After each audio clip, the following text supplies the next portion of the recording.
You know what, after reading this book, it's made me realise there is a whole world of opportunities when it comes to the indie self-published author book industry.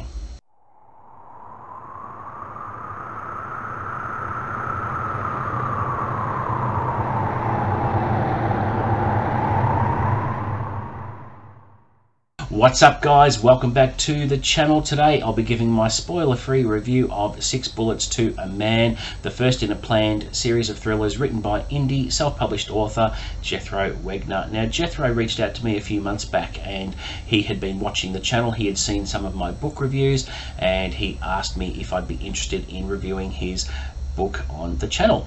And after he pitched the book to me and sent me through some information, I found the plot premise very interesting.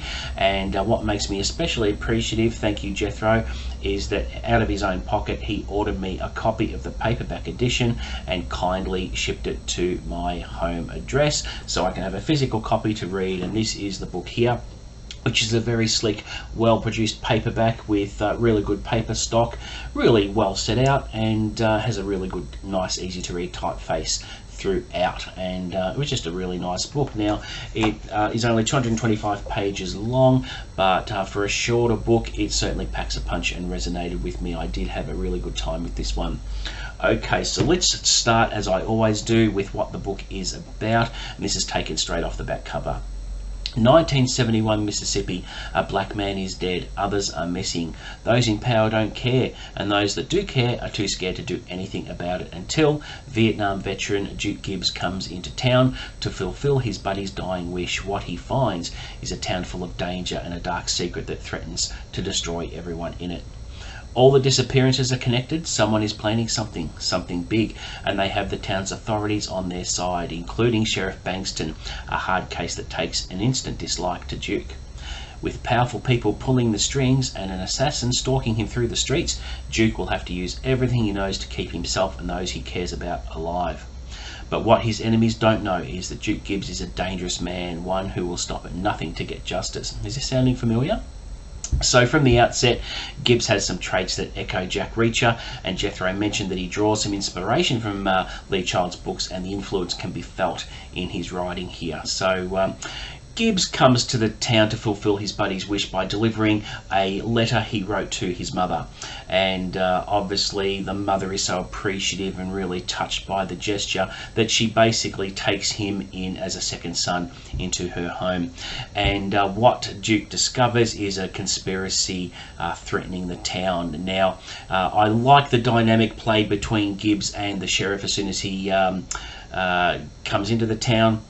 And just the overall action and the overall plot is very reminiscent with a very well-worn trope that Jethro makes all his own. So the trope I'm talking about here is a stranger comes into a town is under threat.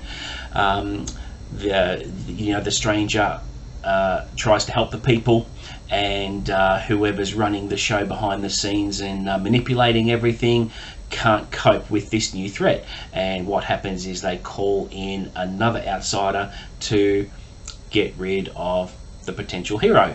Now, this trope has been used in books and movies for forever, and I'm going to give you some examples from movies, for instance, that use this trope, where you've got a stranger coming in from the outside and trying to help people and commit righteous acts in order to get justice for people where the law just won't help.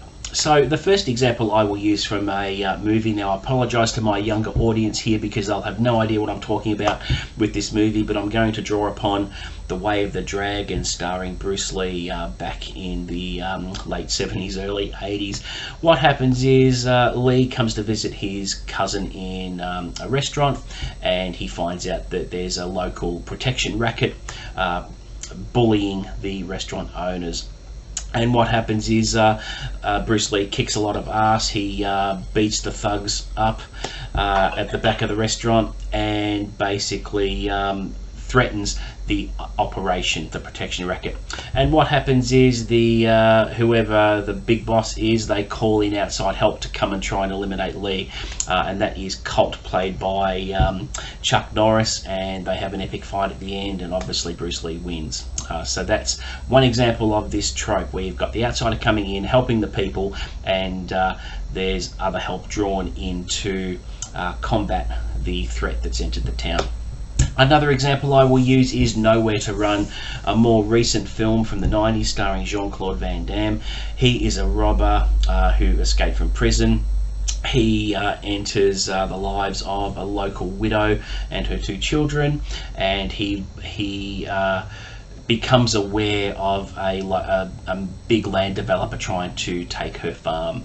And what happens is there's another threat here, and there's an outside party that comes in and tries to deal with Jean-Claude's character, and obviously Jean-Claude wins at the end. So I went off track a little bit there, but this is just an example of how Jethro makes it all his own, and it's a very fresh narrative. And really enjoyed how there was several flashbacks to his past in Vietnam when he's been in action. Now, the whole premise takes place in 1970s Mississippi, so you can imagine how high racial tensions are during that period. And it's a story that has quite a number of different themes. One of those themes is redemption. I like how one of the main antagonists sort of realizes what he is and what he's done, and tries to atone for his sins, which was very good to read about. And I like the heroic act that Duke commits in the book just to help the town and discover what is lying at the bottom of the mystery behind all these disappearances. And it's slowly revealed over time, so the way the story is paced is very, very good. He sets the tone of menacing threats from the outset, and it was just an overall really good read. And I certainly did get some impressions of Jack Reacher in this book. Duke Gibbs has very similar traits. More importantly, the righteousness and the sense of justice that needs to be done when the law just won't help these people. So yeah, had a really good time with it.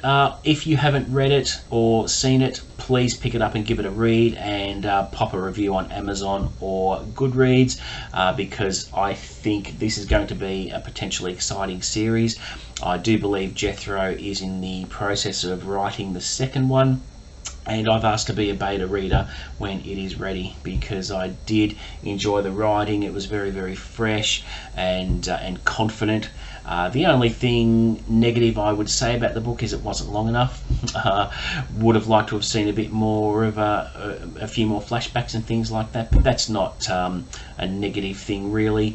But I'm certainly looking forward to reading more of Duke Gibbs in the future, so I'll be looking forward to seeing the second book. So there you go, guys. That is it for my spoiler-free review of 6 Bullets to a Man. Thank you very much for watching. Please don't forget to like and subscribe. I have left a link to where you can purchase the book in the description below, so please offer up any feedback in the comments below as well. I'll always respond to that. And until the next video, guys, I'll see you later.